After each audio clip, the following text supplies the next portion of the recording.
It would be just my luck that when I need to make this video, looking on Amazon for the price, it says it's currently unavailable. Man. Today, I'll be doing a quick little review on this guy. This is the Neewer 11-inch long friction arm with a clamp style mount at the bottom. It's come in handy tons of times so far, and I've already put a few scratches on it, which is perfectly fine because this thing's meant to be thrown around and not necessarily treated like garbage, but I'm going to put it in places that it probably shouldn't or wasn't really designed for. But let's review over that today. First of all, like I said, it's 11 inches, really, from, I guess, point to... Yeah, see, it's almost like from thread surface to thread surface is right at 11 inches. This isn't fully extended, but you get the idea. What's great about this little guy is, first off, you've got the clamps here. The clamp, I should say.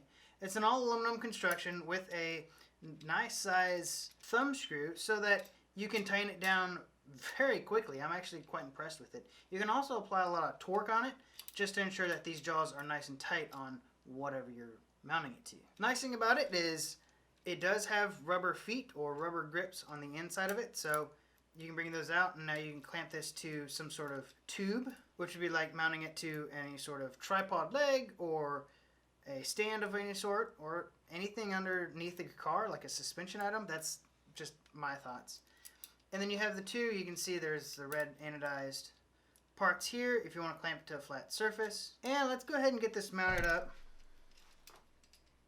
Hopefully this comes off pretty good in the video. But I'm going to go ahead and clamp it to my desk. I have noticed that you do have to clamp this down pretty tight just to make it nice and sturdy. I'm not sure if that's on the clamping system or you just have to get it super tight. After that, to adjust the arm, you undo this second knob. And once you get that all loosened up, you can see this thing just turns to liquid pretty much. You can move it around. The little ball cups here, you can adjust them to where you can put them at a 90-degree angle, and that's on both ends. So pretty much whenever you get this to where you need it, just go ahead and clamp it down. You can just hold it. And this too, I've noticed that you gotta clamp it down pretty tight for it to be nice and sturdy.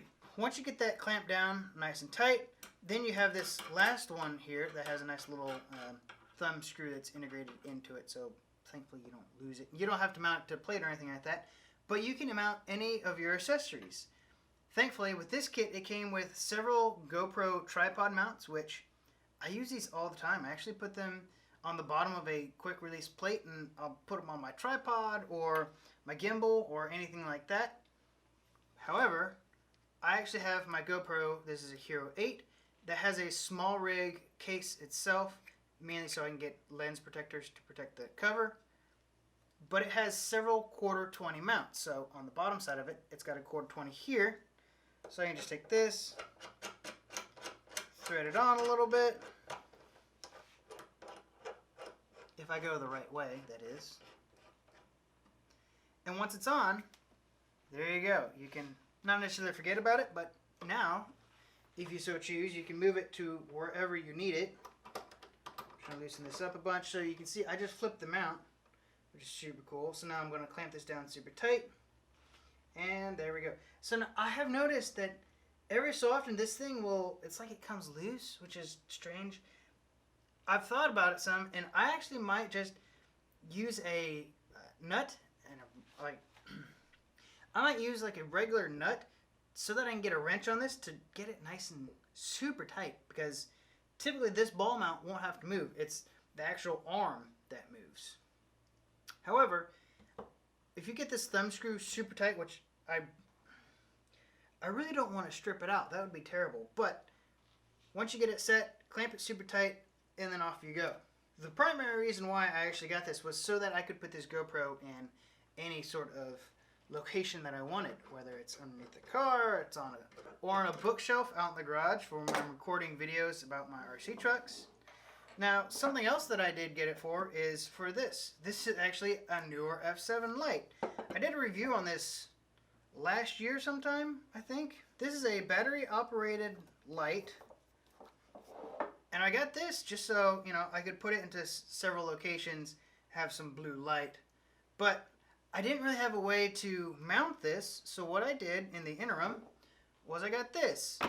This is a little magnet mount that is super sturdy. Plus another, I believe this is another shorty Neewer mount that's got 1/4 20 threads on both sides. But with it being magnetic, I can stick it to like my light stand, or heck, even if I want to stick it up there on the curtain rod, I most certainly can. Now, thankfully, on the bottom of this Neewer light, it too has a 1/4 20, which, that's like an industry standard. Even back when I was doing race car stuff, we used 1/4 20 stuff, which was, super handy. If you use a grade 8 bolt, the shear strength is like 17,000 pounds, which is, that's more than anything that we're ever going to see on it. It does happen sometimes, max lit, whatever. Anyways, so now I can put this light wherever I need it. If I need to add a little bit of mood lighting to the side, I can most certainly do that. And with it being super adjustable, I can tweak it to wherever I want.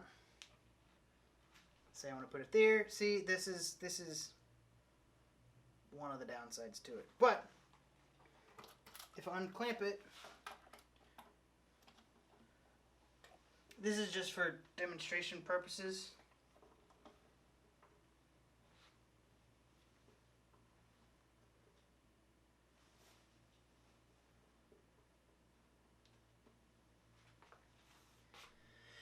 So now you probably see that there's a nice little glow.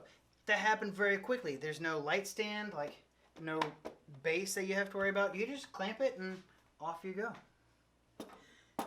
Something else that I've noticed you can use is you can use it with this. This is a pop filter for recording stuff, and you can just thread this on. It doesn't work with this because this is a male thread as well, but you can always thread it in to one of the legs here, which that'd make it super handy. Then at least you can clamp it somewhere, because this actually came with a different style mount that I really don't like. Let me show you.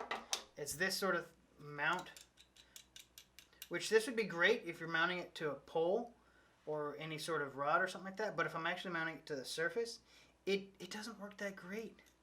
It bends the mount, which is stupid.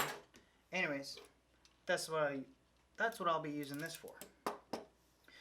One thing that kind of threw me off was that it came with 3 of these GoPro tripod mounts. I'm not sure why it came with 3. That's kind of strange. However, these do feel like they're of good quality, at least similar to what GoPro's initial quality was.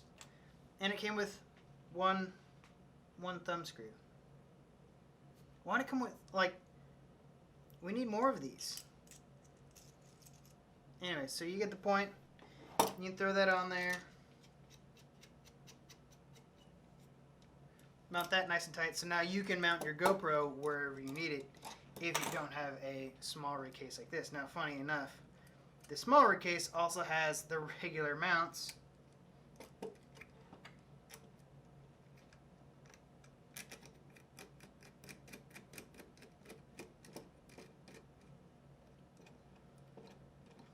And like that, you're off into business. Now this is how you would mount any of your other GoPros that has a waterproof case with the integrated mount into it. Something that I don't have just yet is any sort of external monitor. The monitor for the camera. Currently with this 90D, it's got the flip out screen so I can actually see myself.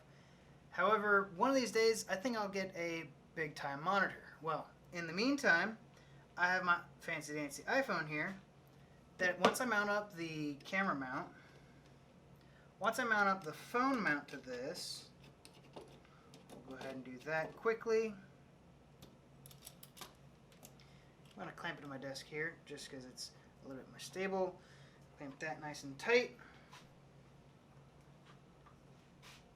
Going to put that about here so that when I'm monitoring on my camera, instead of that, I can actually have my phone mount here, not really here in front of myself, but I can have it off to the side to where I can see myself, or I can even have it above it or below it, or, you know, with this being a clamp style, I can put it wherever I want, which is really nice. I've actually messed with some of the settings now, and I've got this all set up. So currently I'm looking at the phone instead of the camera. However, let me show you what's cool about this. Is that you can see here is that I'm actually doing stuff here, and you can all see it. You can see exactly what I'm doing here. From here, I can see exactly how my recording's going. I can see the microphone input. I can see all of my settings here. I can start and stop as needed. I can adjust any of the camera settings that I would be able to on the camera. One of the downsides that I've noticed with this is not only as I've showed you that this mount starts to rotate very easily, so I'm going to have to fix that. Another thing is, let's see if I can see it. On the jaws here, the little rubber pads up here, that rubber is curved, if you can see it right. That's curved. However, the rubber was made flat, and then you apply it in there. One of the downsides is back in this corner. Let's see if I can get it to focus. So back up in that corner, the rubber has started to pull off of the mount, which means the adhesive isn't that great. So we'll see how it works long term. If it does peel off, well, I'll probably get some sort of adhesive, like a 2-part epoxy or something like that, and just re-stick it on there. Well, I think that's all I've got. I just want to create this little video on this super handy dandy little mounting system. You can throw this in your bag. Thankfully, it's fairly low profile for it being 11-inch. Now, it is somewhat lightweight. Its capability is only 4.5 pounds, which is really not much. Like, I don't think it'll handle a full DSLR. Maybe it will, but I'm not going to strap my really nice DSLR to this. I've got other solutions for that. But a simple GoPro or a light that's magnetic. A light, yeah, I most certainly will. If you're doing research on any of these magic arms, I've linked it down below. Go check it out. It's on Amazon for a little over $20. Mine ended up being like $30, but you get a bunch of other stuff. So if you're in need of GoPro tripod mounts, thumb screw, a phone mount, which is something that I needed, you know, this you can get for $5 to $10, plus a friction arm and this really nice clamp. I think this is a really nice way to go. So far, I think it's paid off for me. So if you're on a budget and this is something you need, go check it out. And with that, we'll see you next time. Bye.